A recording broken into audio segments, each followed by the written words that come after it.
देश को उस निर्भरता से आजादी दिलाने के लिए आत्मनिर्भर भारत अभियान चलाया और ये पूरे यूपी के लिए गर्व की बात है। वो डिफेंस सेक्टर में आत्मनिर्भरता में बड़ी भूमिका निभा रहा है। जैसे कानपुर में पुरानी ऑर्डिनेंस फैक्ट्री है, वैसी 7 ऑर्डिनेंस फैक्ट्रियों को हमने बड़ी आधुनिक कंपनियों में बदल दिया है।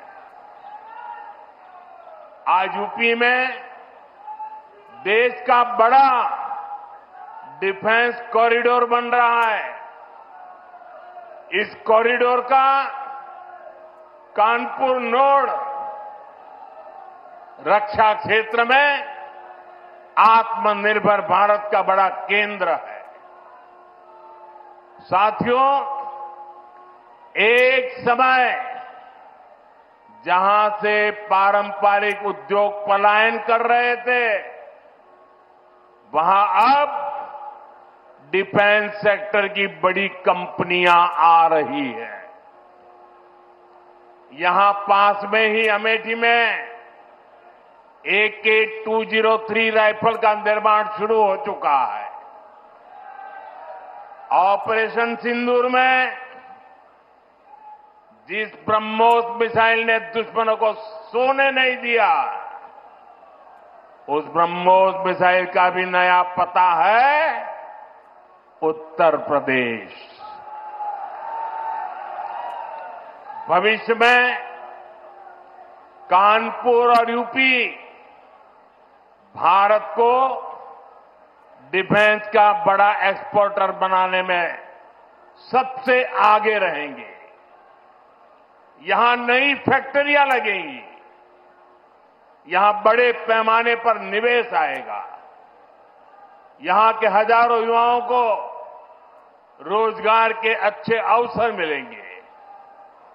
साथियों, यूपी और कानपुर को विकास की नई ऊंचाई पर लेकर जाना ये डबल इंजन सरकार की पहली प्राथमिकता है। ये तभी होगा जब यहां पर उद्योगों को बढ़ावा मिलेगा, जब कानपुर का पुराना गौरव फिर से लौटेगा। लेकिन भाइयों बहनों, पिछली सरकारों ने आधुनिक उद्योगों की इन जरूरतों को नजरअंदाज करके रखा था। कानपुर से उद्योगों का पलायन होता गया। परिवारवादी सरकारें आंख बंद करके बैठी रही। नतीजा ये हुआ कि केवल कानपुर ही नहीं, पूरा यूपी पीछे हो गया। भाइयों बहनों, राज्य की औद्योगिक प्रगति के लिए 2 सबसे जरूरी शर्तें हैं। पहली, ऊर्जा क्षेत्र में आत्मनिर्भरता, यानी बिजली सप्लाई, और दूसरी इंफ्रास्ट्रक्चर और कनेक्टिविटी।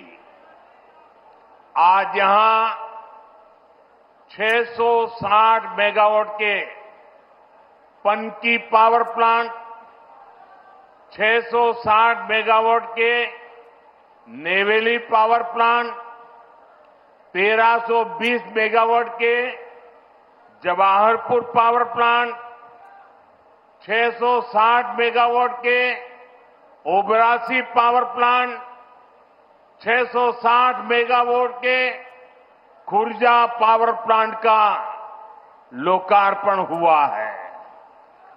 ये यूपी की ऊर्जा जरूरतों को पूरा करने के लिए बहुत बड़ा कदम है।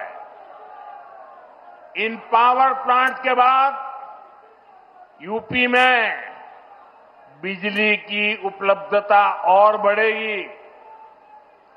इससे यहां के उद्योगों को भी गति मिलेगी। जी